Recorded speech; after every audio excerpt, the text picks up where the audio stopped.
देव बदलूपणा. आज हा, उद्या तो, हं. परवा तो.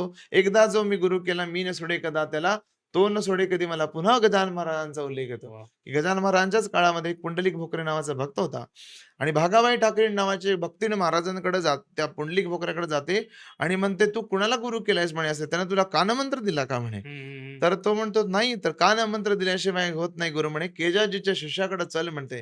हां. "तिथं गेल्यानंतर तुझी हे होईल." म्हणतात.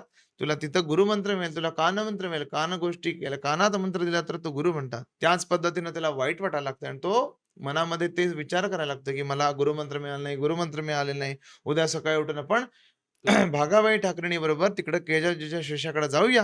हं. असं एक व्हायला विचार करून हा पुढे चालायला लागतोय. रात्री झोपेत सुद्धा तेच विचार चालू राहतात.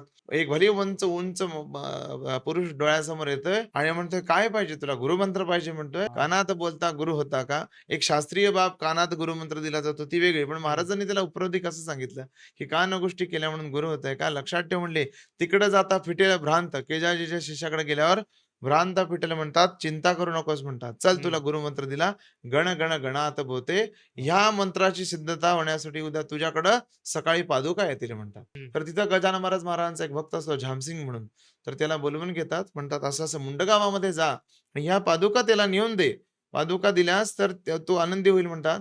हा झामसिंग अगदी वाजवत-गाजत तिथं जातोय. तिथं गेल्यासरची कापडानं झाकलेल्या गोष्टीला बघून पुंडलिकाच्या तोंडातून पहिलं वाक्य बाहेर पडतंय, "गजानन महाराजांनी दिलेल्या पादुका ना?" हं. तेव्हा म्हणली ब ब ह्याला झामसिंगाला वाटतंय, की ह्याला कसं कळालं? हां. त्यातूनच ती स्वप्न जागृती किंवा या सगळ्या गोष्टी तो सांगतो.